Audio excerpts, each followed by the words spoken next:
It's time once again for Roll for Crit to bring you what Kickstarters they think look interesting for this week's Kickstarter Pickstarter of July 6th, 2020. We're starting off with Perseverance Castaway Chronicles.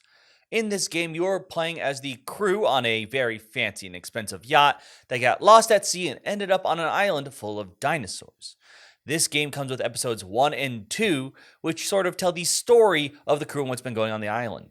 Episode 1 is when the ship crashes, and it's up to you to build a forwarding base on the beach and trying to fend off the dinosaurs from destroying your camp. Episode 2, however, takes place a little bit later and will have you have a set up base and, of course, exploring the outside world and maybe either killing or hunting dinosaurs and maybe finding some lost ruins. Now, this is not a legacy game or a campaign game. You can go through the story by playing the two games back to back. Of course, you can just choose to play which game you want. Now, they share some elements such as dice drafting and placing, but each one has their own unique flavors to make them feel like different parts of the timeline, such as building up an area, maybe we're focusing a bit more on defense in the episode 1, to maybe exploring more and gathering resources that way in episode 2. It's an interesting idea to say the least because it's not really story per se. As they say, they're trying to tell the story through gameplay. And you can see that a little bit. I like how some of the characters, for example, maybe the chef, you'll see him in part 1, dressed a certain way, but in part 2, it's the same person, but you can tell that he's been out there for a while, probably some dinosaur teeth sewn to his clothes and looks a bit more survivor than Top Chef.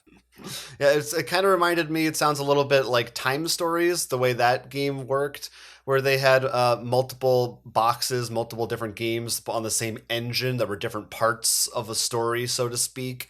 I think that's a cool, ambitious idea to have these different episodes to play through, albeit maybe expensive in the long run if you stick with it and they keep going for long enough. Well, right now, you can get the 2 episodes for $95 for their basic normal edition. Of course, there's always a higher one with minis because this is Kickstarter after all. So it's like you're getting 2 games for about $40, which I guess. I'm curious why they didn't decide to piecemeal it. And I wonder if that would be plans in the future, assuming that either with this or future episodes. Though I think as of now, this is a Kickstarter exclusive, but you never know.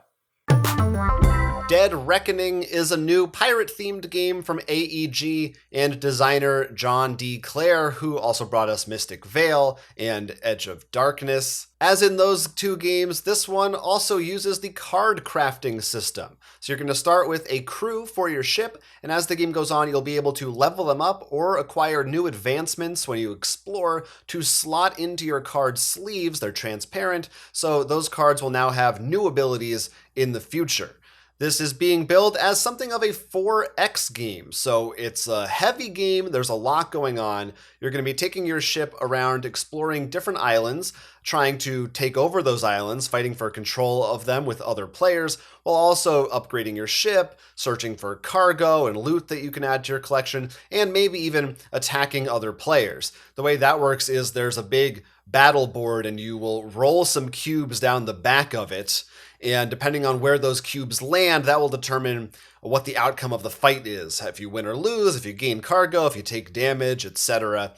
We have enjoyed this card crafting idea, and it's been used successfully now in a number of games. And it's interesting to see this same designer, it seems like, take that idea, plus reminds me of Edge of Darkness, which also had a thing where you were throwing cubes down a thing and seeing where they landed, which I think is cool.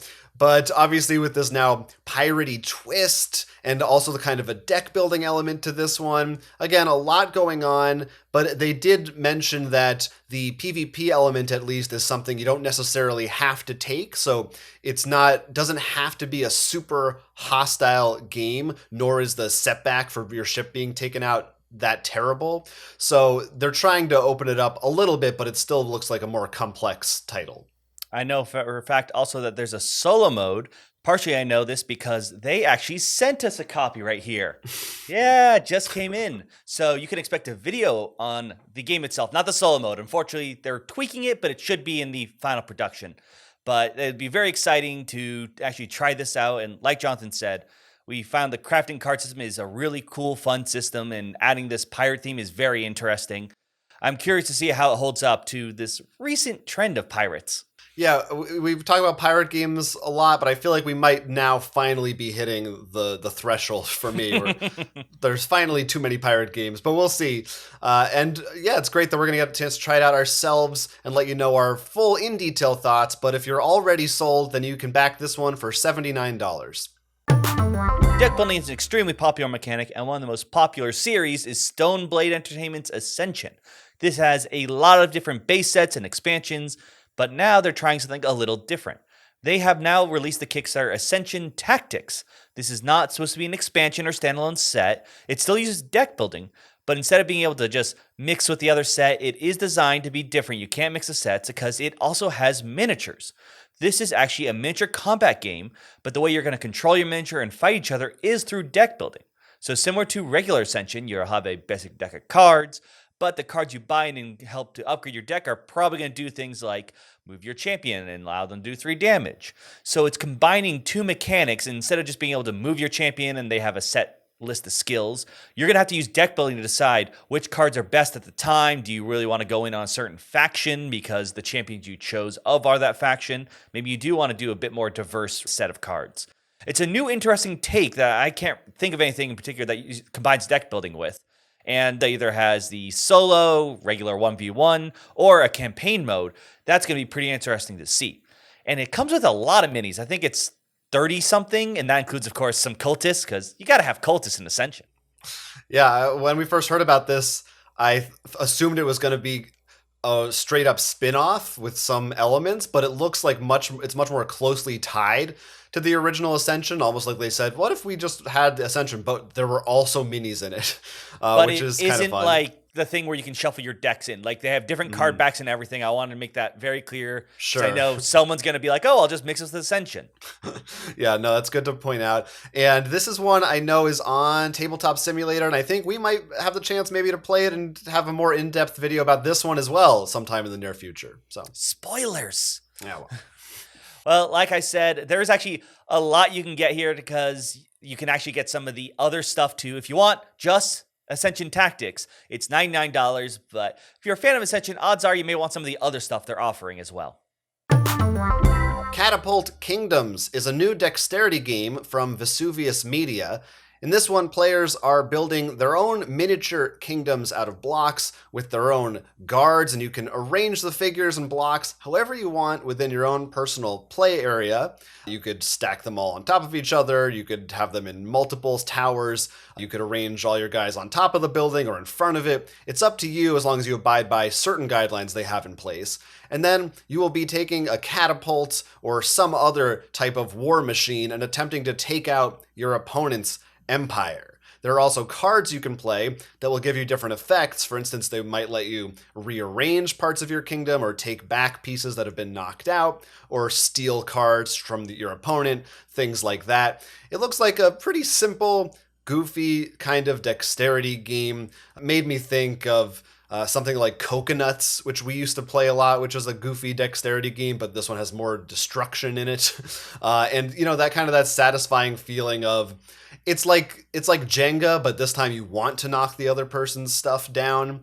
It looks like definitely easy to learn. It's all independent of language. It's all iconography and stuff. So something you can introduce, I'm sure, to kids and different people like that very easily. It's, I believe, just for 2 players, but depending on which versions you get, there's an expansion, or if you combine multiple sets together, there are some ways that you can bring more players on board.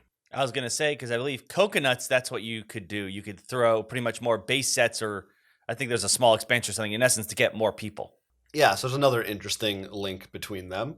So, I thought this looked like fun if you're in the mood for a dexterity game that lets you build a little bit, kind of have a toy-like feel to it. Catapult Kingdoms, the basic edition, goes for $35, or you can get the deluxe version, which includes an expansion, adds a different kind of thing. Basically, there's different mechanisms for how you fling your boulders at your opponent and everything.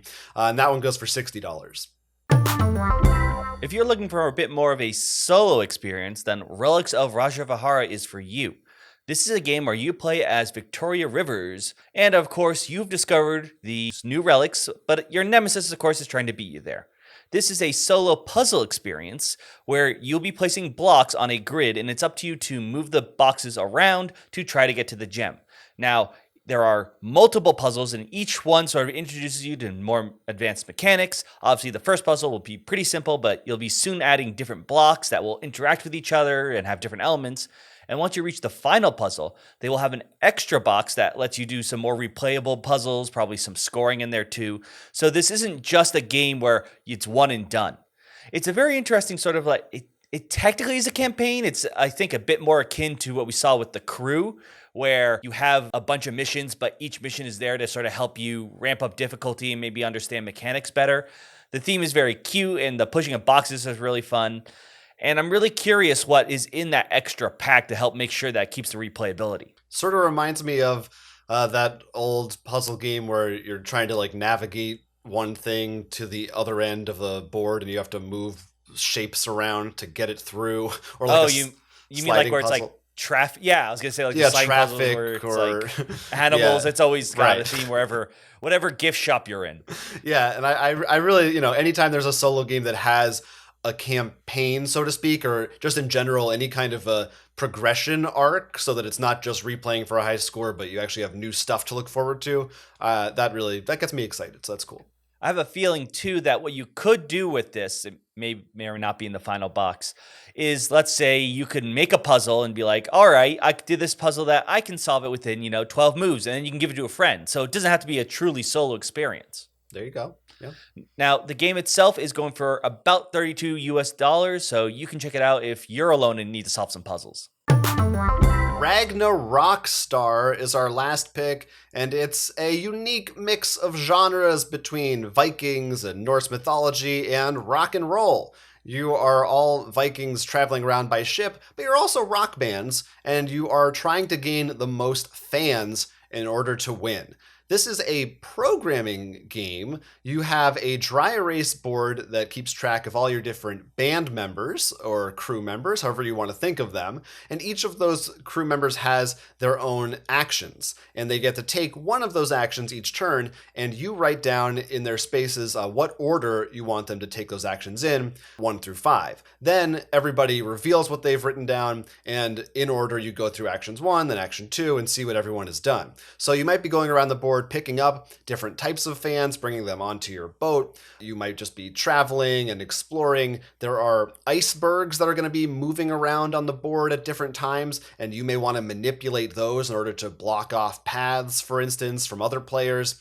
There could be some interesting interplay between players if they're at the same location and they're trying to take the same fans, for instance. So you're trying to figure out also a little bit what you think other players are going to do on their turns, because these things could happen simultaneously depending on what everybody chooses.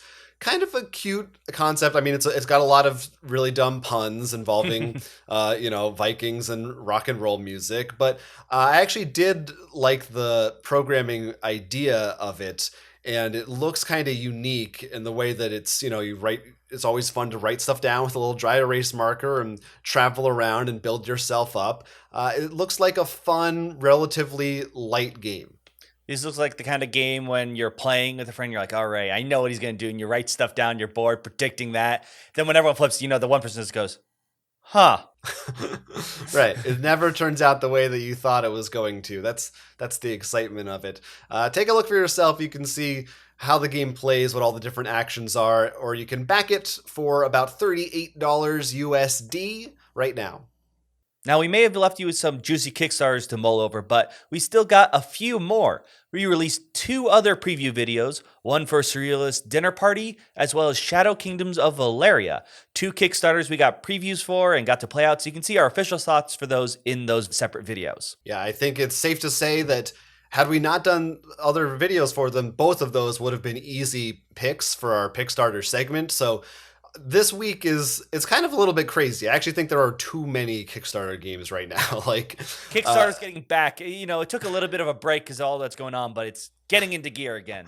I wonder if it's like some other things that these have been planned because they want them to be ongoing during Gen Con to try and raise some hype around that time. And, obviously there is no physical Gen Con, but maybe those plans were still in place. Or it's just that there is no lull anymore in Kickstarter. There's just so many games that there's always a barrage of great titles to look at. I think this is just a huge wait until after everyone's wallet replenished after Frosthaven. Yeah, it could be that too. Let us know in the comments which of these games you're thinking about backing. There is no shortage of them.